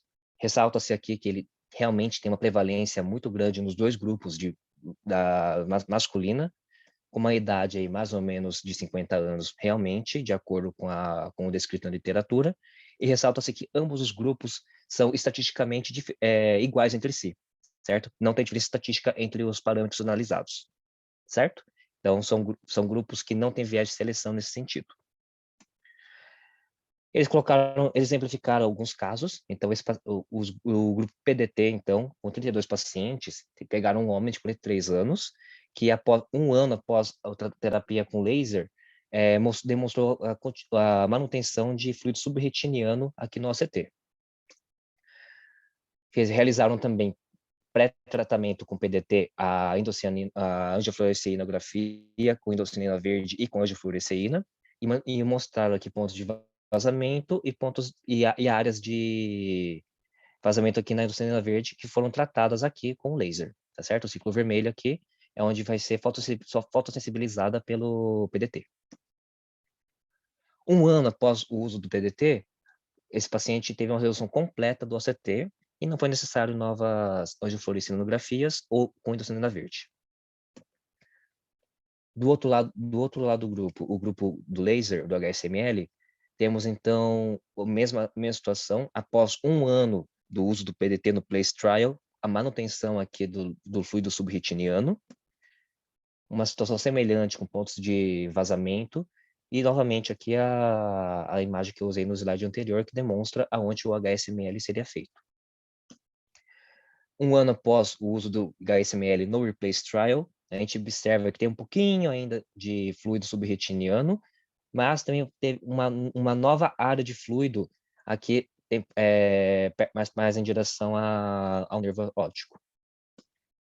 Como houve manutenção desse fluido subretiniano, novas imagens foram feitas da angiofluorescinografia com angiofluoresceína e com a endocianina verde, e mantiveram-se praticamente iguais com o ano anterior. Então, para os resultados, para a análise estatística deles. O grupo PDT, que foi tratado com PDT durante o Replace Trial, teve uma resolução completa em um ano, em 25 dos 32 pacientes, em mais ou menos 80% dos pacientes, certo? Com uma significância estatística importante. Por outro lado, o grupo tratado com laser de micropulso teve 0 pacientes que tiveram uma resolução completa apenas com uma sessão de laser de micropulso, e como nenhum deles teve melhora nessa visita, todos receberam uma nova dose de laser de micropulso. Um ano de follow-up depois, 6 pacientes tiveram uma resolução do fluido subretiniano, mas sem significância estatística. Ressalta-se aqui que houve a perda de um paciente no follow-up desse grupo. Partindo agora para os nossos desfechos secundários, mesmo no grupo PDT, o grupo tratado com a terapia fotodinâmica, temos apenas uma estatística importante na sensibilidade retiniana média. Quer dizer, em todos os nossos parâmetros, a gente observou uma melhora da acuidade visual e da sensibilidade retiniana, mas apenas na microperimetria a gente conseguiu uma significância estatística. Ao contrário do grupo de laser micropulso. Houve uma melhora nos parâmetros, mas em nenhum deles houve significância estatística. E isso foi tudo de acordo com o que já foi descrito no PLACE Trial. O PLACE Trial conseguiu resultados semelhantes, em que houve uma redução significativa do fluido subretiniano OCT no uso quando do uso da terapia fotodinâmica, e não teve a mesma performance com o laser de micropulso. Tá bom? E também houve uma melhora da microperimetria, mas não da acuidade visual em si. Os autores discutem sobre o possível mecanismo desse fenômeno e atribuem ao mecanismo possível da terapia fotodinâmica e da cororetinopatia central serosa, que provavelmente, por ser uma doença de coroide, a terapia fotodinâmica que usa de um laser que age num quimiosensibilizador, que é o verteporfin, que emprega nos pontos de vazamento focais da coroide, consegue atuar focalmente bem no cerne do problema, e então consegue reduzir o fluido subretiniano, levando à restauração da arquitetura retiniana a partir da coroide. Por outro lado, o laser de micropulso, não tem bem um mecanismo bem descrito, mas postula-se que tem a ver com a melanina da EPR absorvendo a energia do laser, produzindo proteínas de choque térmico, que podem, então, estimular a drenagem pelo EPR e, então, talvez reduzir esse acúmulo de fluido subretiniano. Entretanto, como o PDT ele tem uma ação focal e bem na origem da fisiopatologia da cororetinopatia central serosa, discute-se que provavelmente é esse o motivo da PDT ser um pouco superior à terapia com laser de micropulso. Alguns estudos foram um pouco contra o que encontraram aqui. Nesse estudo, eles perceberam que a terapia fotodinâmica não tem essa performance que encontramos no nosso grupo. Entretanto, nesse estudo aqui ao lado de 2016, ele não controlou para fatores de risco como o uso crônico de corticoides. Então, talvez essa seja uma das causas desse resultado. Em outro estudo, eles perceberam que houve uma redução da espessura retiniana após o laser de micropulso, após o fracasso de uma terapia fotodinâmica. Entretanto, após uma análise cuidadosa dos resultados, perceberam que a maneira com que eles mediram a espessura retiniana estava incorreta. Eles usaram de um software que usava parâmetros incorretos. Então, também caiu por terra nesse sentido. A terapia com laser, a HSML pode ser melhor em caso com vazamento difuso, segundo esse estudo. Mas, no PLACE Trial, eles viram que, independente da característica do vazamento, se era difuso, se era focal, o PDT se mostrou superior ao HSML independentemente. Dois estudos encontraram resultados semelhantes, em que a cororetinopatia central serosa crônica poderia regredir com o uso de laser de micropulso, mas apenas se fosse mais de uma sessão, conforme encontrado aqui. Este estudo também demonstrou que a terapia fotodinâmica é efetiva mesmo em doenças mais avançadas, igual ao nosso estudo atual. E como limitações do estudo, eles ressaltaram bastante do tamanho da sua amostra, afinal, por ser advindo de um outro estudo, de um subgrupo de pacientes de um outro estudo, eles já tinham um N menor. O N total do estudo foi de 42, na verdade 40 se formos considerar a perda de follow-up. E tem mais uma coisa que eles não chegaram a comentar de fato, mas tem 2 pacientes do grupo PDT que iniciou o tratamento com PDT secundário ainda durante o PLACE. Então, quer dizer, mas eles foram computados no resultado final do replace. Então, quer dizer, eles tiveram mais tempo entre essa dose de PDT até o final dos resultados do replace. E isso pode ter falseado um pouco os exames, os resultados. Afinal, a amostra é muito pequena, e 2 pacientes num grupo de 30 já pode ser bem significativo, é quase 10% da amostra, né? Então, é importante ressaltar isso. E foi ressaltado aqui também a necessidade de novos clinical trials de grande porte, focando no tratamento da coriretinopatia central serosa. Como conclusão do estudo, eles demonstraram, então, que uma half-dose PDT na coriretinopatia central serosa em relação ao laser de micropulso é um tratamento primário de escolha, segundo o PLACE Trial. Ele é um tratamento secundário superior após persistência com o laser de micropulso, mas o laser de micropulso pode até ser utilizado após a terapia fotodinâmica e pode trazer alguns benefícios estruturais, mas não necessariamente funcionais. Então, o que a gente evidenciou direitinho no nosso estudo, nos nossos resultados. E era isso. Caso tenha alguma dúvida, podem falar, e muito obrigado pela atenção. Parabéns, André. Parabéns pela apresentação. Lembrando que o André é R1, agora os R1s que vão apresentar os artigos. A apresentação foi brilhante, André. Parabéns, tá? O resumo que o André fez, eu pedi para o André enxugar ao máximo. Então, quem tiver mais interesse, é bom ler o artigo, mas o André fez um resumo grande. Basicamente, o que a gente está vendo é tratamento para central serosa crônica. Agora, a gente tem 3 clinical trials com nível de evidência. Um é o VICE Trial, que mostrou que antagonista de mineralocorticoide, especificamente o Inspra, que é o eplerenone, que a gente não tem no Brasil, a gente tem o Abactone, mas eles são muito similares, não funciona melhor que placebo. Ou seja, não funciona antagonista de mineralocorticoide via oral para central serosa crônica, para reduzir líquido subretiniano, para dar ganho de acuidade visual nos pacientes. Tá? Isso foi um estudo em inglês, VICE Trial. E agora tem 2 outros estudos europeus, basicamente o PLACE Trial, que foi publicado em 2019, e agora o REPLACE, nos pacientes em que não tiveram cura da patologia, que você fez esse crossover, que mostrou que nos 2 casos, no PLACE e no REPLACE, pacientes com central serosa crônica funcionam muito melhor, tanto funcionalmente quanto anatomicamente, com PDT em meia dose, se usa meia dose porque a dose completa pode causar isquemia de coro capilar, funciona melhor do que laser micropulso. Nos casos, então, em que você não tiver resposta completa com um PDT, você pode eventualmente fazer laser de micropulso focalmente nessas áreas que ainda tem, tá?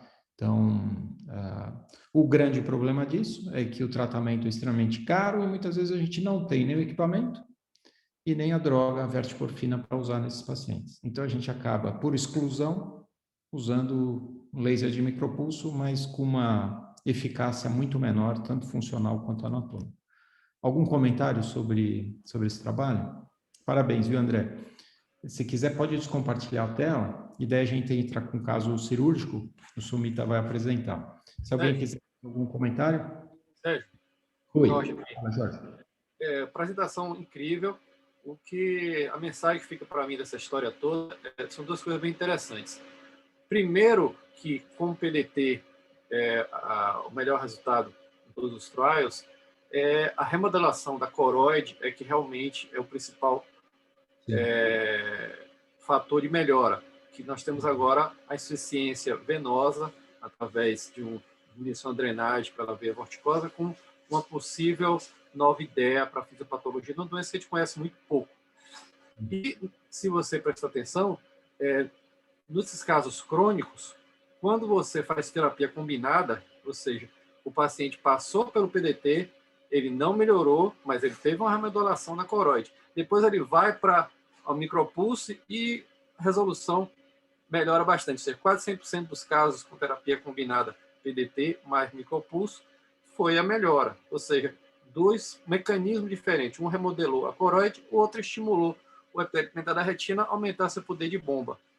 Então, pena que a gente não tem verteporfina com facilidade no nosso Brasil, mas a terapia combinada talvez fosse a melhor alternativa daqueles pacientes. Claro que o custo também fica proibitivo. Perfeito. É que os casos que não funcionam com PDT em meia dose são poucos, Jorge. Então, nesses poucos casos em que não funciona completamente, você pode fazer adicionalmente o laser de micropulso, né? O problema é fazer o laser de micropulso inicialmente, o resultado funcional e anatômico muito fraco. Infelizmente, porque isso a gente tem aqui disponível, né? E o tratamento, o custo é muito menor, né, Jorge? Mas é que não funciona. Não funciona adequadamente. É muito, muito ruim a nossa possibilidade, que é o mecanismo do estímulo do epitélio pigmentar da retina. Você imaginar, lá atrás a pessoa usava diamox para estimular o epitélio pigmentar da retina também, nos casos agudos. Sim. O que descompensa o EPR é a coroide muito espessa, né? E aquela congestão vascular numa coroide, formando uma coroide muito espessa. O PDT, como o Jorge falou, ele afina a coroide, ele remodela a coroide. E remodela a longo prazo. Você não volta a ter crescimento da coroide. Você destrói vasos grandes, tá? Os vasos da coroide profunda. Você não destrói coriocapilar nem a Sattler, você destrói a Haller, né? Então, esse tratamento, então esse remodelamento é definitivo. Então, você muda a fisiopatologia da doença, né? Você continua com aquelas alterações na vorticosa, com aquela insuficiência de drenagem, mas você não faz a dilatação de novo da coriocapilar. Então, isso é suficiente para o EPR conseguir trabalhar melhor e bombear esse líquido que estava em excesso no espaço subretiniano. Quando isso, talvez em alguns pacientes, seja mais crônico, o EPR perde a funcionalidade dele, o PDT não consegue ser eficaz, aí você pode até, num segundo tempo, como o Jorge falou, estimular o EPR para ele conseguir bombear melhor esse líquido que é ainda residual, que não conseguiu ser reabsorvido, né? Então, eu acho esse artigo muito interessante. Agora a gente tem 3 trials mostrando como a gente deve direcionar o tratamento central serosa crônica. Muito bom. Obrigado pelo comentário, Jorge. Agora a gente vai ver um caso cirúrgico e o Sumita vai apresentar. Sumita, pode assumir. Boa noite. Está me ouvindo, professor? Sim, pode. Então, boa noite, pessoal. Eu sou o Fernando Sumita, sou o fellow do primeiro ano de retina cirúrgica. Vou apresentar o caso cirúrgico de hoje. Gostaria de agradecer ao Dr. Pedro Braga, que foi quem conduziu e operou o caso, e ao Dr. Leandro Cabral, que foi quem ajudou na condução e deu as indicações depois do primeiro procedimento cirúrgico do paciente. Bom, trata-se então de uma mulher de 35 anos, que chegou no nosso pronto-socorro queixando-se de floaters iniciados há 15 dias, quando ela procurou um serviço externo e foi diagnosticado um DR regumatogênico no olho direito e realizado laser, segundo as informações da paciente. E, com um dia de antecedência, ela iniciou um escotoma central que poupava o campo temporal. Essa paciente de antecedentes oftalmológicos, ela possui apenas o olho direito funcionante, porque o olho esquerdo dela tinha sofrido um DR regumatogênico já há 15 anos. E ela era uma alta míope com uma refração de menos 22 dioptrias esféricas nesse olho direito. Na acuidade visual dessa paciente do olho direito era de movimento de mãos com a pressão de 16. A gente não tem, nesse momento, a documentação do funil dessa paciente. Ela já ficou internada e já foi realizada a cirurgia, mas o que ela apresentava era um DR regumatogênico temporal, com rotura temporal superior que acometia a mácula. E na região temporal inferior, ela apresentava uma degeneração látice e uma rotura bloqueada por laser. Nesse momento, foi então indicado a realização de troflexão escleral no olho direito, colocando-se o buccal a 90 graus na região temporal superior. O que eu vou mostrar aqui para vocês já é o primeiro pós-operatório, e aí aqui eu gostaria de fazer algumas considerações. A gente está vendo que a gente não teve um sucesso cirúrgico, né? A rotura não está assentada no buccal. Essa primeira imagem é um pouco difícil de ver, mas o buccal se estende aqui das 12 até aproximadamente 7, 8 horas. No final da cirurgia, a gente tentou fazer uma visualização depois em troflexão escleral, mas a gente não conseguiu visualizar muito bem. Vocês podem ver que tem umas bolinhas de ar aqui dentro. E uma outra consideração é que quando a gente foi drenar via escleral esse líquido subretiniano, a gente optou primeiramente por drenar nessa região. A gente sabe que a priori não é o lugar de preferência pela presença das vorticoses e chance de sangramento, mas acontece que no intraoperatório o bolsão dessa paciente ele estava bem localizado nessa região temporal superior. Quando a gente foi fazer a drenagem, aconteceu que sangrou um pouco a coroide, então a gente resolveu não ficar manipulando muito a região e drenou pouco líquido por aqui.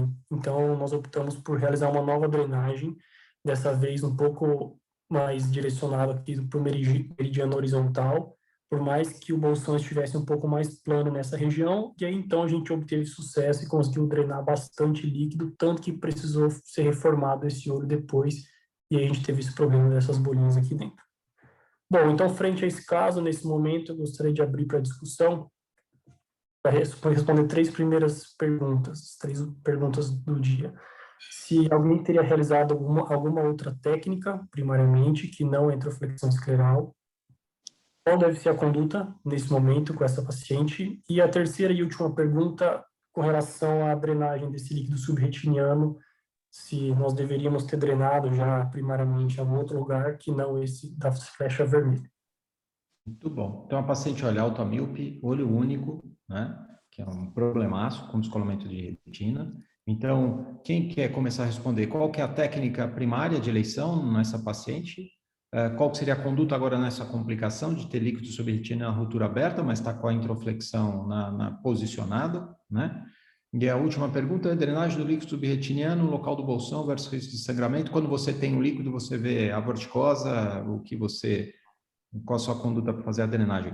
Quem que quer começar falando? Leandro, você está aí, não? Estou aqui, Sérgio, tudo bem? Boa noite.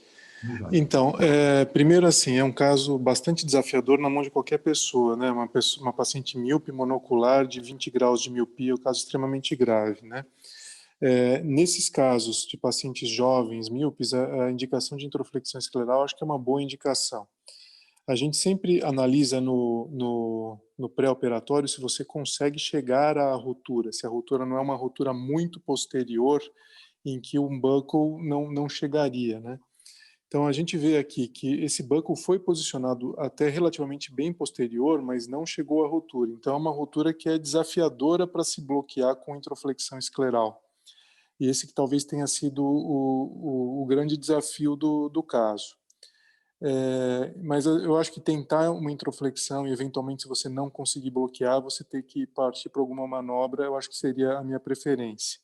Com relação ao local de drenagem, o que eu sempre falo, né, a gente sabe que no centro do quadrante, geralmente as vorticosas são mais calibrosas, porque geralmente as vorticosas elas saem do centro do quadrante e começam a se bifurcar. Então, sempre que possível, o que eu tento fazer é drenar mais próximo aos músculos, porque próximo aos músculos a chance de você ter uma hemorragia é menor. Geralmente você não tem um bolsão tão localizado que te impeça de fazer isso. É raro você ter um bolsão tão localizado que você tenha que drenar no centro do quadrante. E geralmente as vorticosas estão posicionadas assim.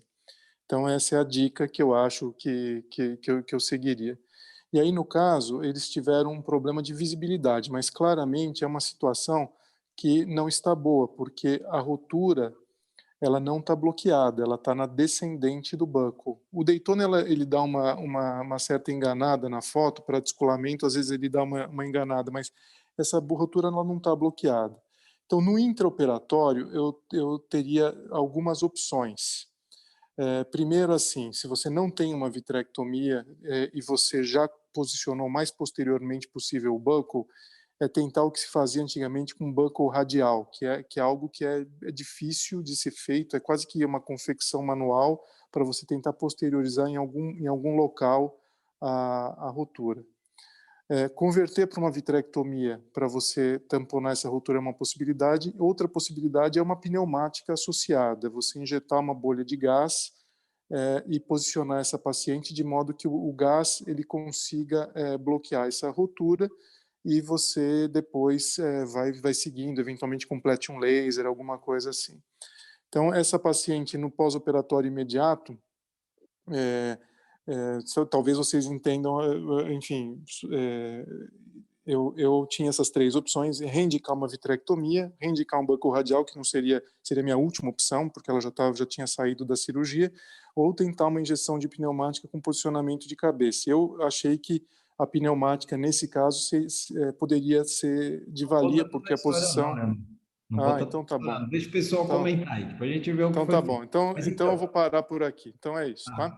Então, Leandro, você falou de três opções interessantes. Uma, talvez seja a tua preferência, seja fazer uma pneumática com gás e depois laser aqui. A segunda é fazer uma vitrectomia, né? A gente está já no primeiro pós-operatório, então isso não foi identificado, ou não tinha ainda o bolsão para se identificar logo no PO imediato, senão poderia fazer uma vitrine imediata ou injetar já gás. Então imagina que a gente está no primeiro pós-operatório, como o Leandro comentou. Então pneumática é uma alternativa, vitrectomia é uma segunda alternativa, então você coloca o gás, talvez que mais fácil para você fazer, uma eficácia maior, mas você tem que ter sala cirúrgica, no HC a gente está uma disponibilidade muito pequena de sala cirúrgica por causa da pandemia. E a terceira opção, que seria mais no interperatório, é colocar um buckle radial. Eu coloquei, eu acho que uns 2, 3 da minha vida, Leandro, e funcionaram bem em rupturas mais posteriores, na época que a gente não tinha vitrectomia, muito no comecinho da residência, entendeu? Mas funciona. É uma possibilidade, mas você tem que posicioná-lo perfeitamente, e hoje em dia tem a vitré, e você já vai para a vitré nessas rupturas mais posteriores, mas é uma opção. Certo, perfeito. Então, o Leandro falou de três possibilidades, talvez com a preferência pela pneumática. Alguém quer comentar aqui? Rony, Jorge, quem mais? Hélio, algum comentário? Eu acredito que a pneumática é realmente uma opção, mas para uma chance maior de aplicar a retina, eu acho que a vitrectomia, com uma troca com um gás, até SF6 ou C3F8, se teria uma chance maior de aplicar a retina. Mas a pneumática, dependendo das condições do paciente ou da logística, também tem uma grande chance de aplicar esse caso, que realmente é desafiador, talvez seja um olho muito grande, com uma órbita pequena, e na hora de você virar esse olho para acessar, para posteriorizar mais o buccal, é bem difícil mesmo. É realmente um caso que você vai vendo ali, dosando as suas manobras do que você pode fazer para evitar uma complicação. Tá, então aqui mais um voto ou para vitrectomia ou para pneumática. Hélio? Eu também considero, eu acho que a vitrectomia nessa fase seria o indicativo se eu conseguisse a sala cirúrgica, mas o problema que a gente está, a pneumática acaba sendo uma alternativa. Só chamar a atenção de que antes, logo no comecinho, na descrição do caso, provavelmente aquele bloqueio de laser inferior, quando você tem uma ruptura e ainda você não tem um descolamento total, nesses casos ruins como esse, é interessante você fazer os bloqueios das lesões predisponentes de descolamento de retina para que isso não se transforme num descolamento muito pior, né? Então, só atentar a esse detalhe, que quando você mapeia, se tiver alguma lesão, aproveite e trata, não espera. Às vezes a gente não consegue agendar rápido isso e pode evoluir para um descolamento muito pior. A evolução pode ser muito pior no paciente que já perdeu a visão no outro olho, né? Perfeito. Sônia, se a Sônia estiver aí, se o Jorge quiser comentar também. É um paciente extremamente desafiador, né? Automíope e olho único. E botou um banco também, pensaria em banco, mas a ruptura é muito posterior. Eu acho que eu botaria o banco e iria para a vitrectomia, porque para alcançar essa ruptura é bem difícil, o olho deve ser bem mais alongado. E ainda, a gente ainda tem aí uma hemorragia subretiniana, certo? Eu iria agora para a vitrectomia, é olho único, e eu não ia para pneumo não, por causa das condições do olho ser muito grave e olho único. Tem razão. O problema, às vezes, Jorge, é que a gente não tem sala cirúrgica, sabe? E a gente pode ficar alguns dias... É o caso que consegue fazer, né? Fazer o melhor possível na condição que temos. O melhor é o que a gente consegue fazer mais rápido, né? Sem atender, concordo. Perfeito. A Sônia está conectada, não sei se ela está com o áudio ligado, se ela quiser comentar. Acho que ela está cuidando do neném.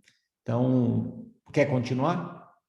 Vamos seguir? A Sônia escreveu aqui, eu acho que ela não está com áudio, desculpa, Soninha. Ela falou que tentaria a pneumática primeiro. Tá, perfeito, Sônia. Pode. Eu acho que aqui o Leandro já considerou tudo aqui, certo? Eu acho que foram feitos todos os comentários aqui das 3 perguntas que você fez, certo? Ótimo, professor, é isso mesmo. Bom, então, dando seguimento, a gente optou realmente pela realização da retinopexia pneumática com C3F8. E aí o que a gente conseguiu foi realmente colar essa retina, o gás foi eficaz nessa região. E aqui estou mostrando as semanas pós-operatórias, que a gente já conseguiu bloquear bem a rotura. Aqui, pela imagem, não dá tanta essa impressão, mas a borda dessa rotura estava bem levantada. Assim. E aqui já realizando mais marcas de laser.